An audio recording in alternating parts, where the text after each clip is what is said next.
एक औरत अपने बच्चे को गोद में लेकर भाग रही थी। भागते भागते वह गलती से एक सफेद बालों वाली राजकुमारी की गाड़ी से टकरा गई। जब राजकुमारी ने उस औरत को देखा तो वह चौंक गई, क्योंकि वह औरत रानी माँ जैसी दिख रही थी। उसके चेहरे पर जलने का निशान भी वही था जहाँ रानी माँ हमेशा मुखौटा पहनती थी। राजकुमारी सोचने लगी, शायद ये कोई और है जो दिखने में रानी माँ जैसी है। फिर राजकुमारी ने उस औरत को महल के दूसरे आंगन में रहने का फैसला किया। उसी दिन सम्राट भी उसी आंगन में आया। तभी सम्राट ने देखा कि एक पागल औरत एक खाली कपड़ा पकड़कर चिल्ला रही है। सम्राट को उसकी आवाज भी जानी पहचानी लगी। सम्राट धीरे धीरे उसके पास गया और उसके बाल हटाए। उसके माथे पर एक खास निशान देखकर वह दंग रह गया। जब उसने ध्यान से चेहरा देखा तो उसकी आंखों में आंसू आ गए। अब वह औरत महल में शाही कपड़े पहनकर आराम से चाय पी रही थी। कोई सोच भी नहीं सकता था कि वह पहले एक पागल औरत थी। सम्राट हर दिन उससे मिलने आता और कहता, मैं आपको बेलिंग की राजमाता बनाऊंगा।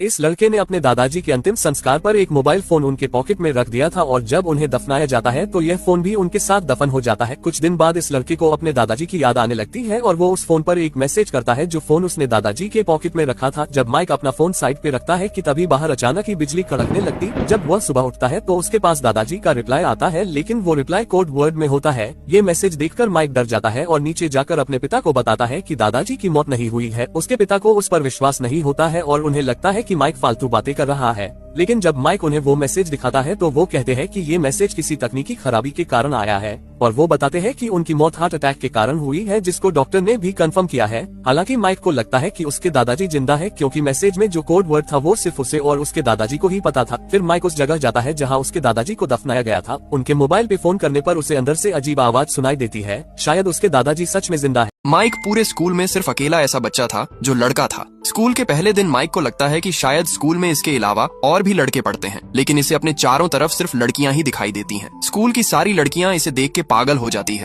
क्योंकि सालों बाद इन्होंने किसी लड़के को देखा था। सभी लड़कियां इसे इम्प्रेस करने की कोशिश करती हैं, जिस वजह से लड़के को इनसे पीछा छुड़ाकर भागना पड़ता है। क्लास में इस लड़के की वजह से किसी भी लड़की का पढ़ाई में ध्यान नहीं लगता था। तभी इसे पता चलता है कि इस स्कूल में लड़कों का बाथरूम भी नहीं है। स्कूल में यह यहाँ भी जाता था। लड़कियां इसे घेर लेती थीं, जैसे यह दुनिया का आखिरी लड़का हो। लड़कियों से परेशान होकर यह स्कूल छोड़ने का फैसला करता है, लेकिन लड़कियां इसे स्कूल छोड़ने की एप्लीकेशन ऑफिस में सबमिट कराने से रोक देती हैं, जिस वजह से मजबूरन इसे इसी स्कूल में रहना पड़ता है। अगले दिन जब यह फूड डिलीवरी की जॉब कर रहा था, तभी यह अपने सामने एक गुंडे को देखता है जो एक बच्चे को तंग कर रहा था। यह बच्चे की मदद करने की कोशिश करता है, तभी गुंडे इसे ही पीटना शुरू कर देते हैं। उसी वक्त इसके स्कूल की लड़कियां इसे बचाने आ जाती हैं और जमकर गुंडों को पीटती हैं। इन्हें लगता है अब इनकी लड़के के साथ सेटिंग हो जाएगी। इस आदमी को एक बर्फ में जमा हुआ पेंगुइन गिफ्ट दिया जाता है, लेकिन उसे लगता है कि ये एक नकली पेंगुइन है और वो निराशा में उसको टेबल पर रख देता है। लेकिन जैसे ही वो फोन पर बात करने जाता है, पेंगुइन वापस होश में आ जाता है और पीछे खड़े होकर घूरने लग जाता है। तभी उसे रियलाइज होता है कि ये कोई खिलौना नहीं बल्कि एक असली पेंगुइन है। आदमी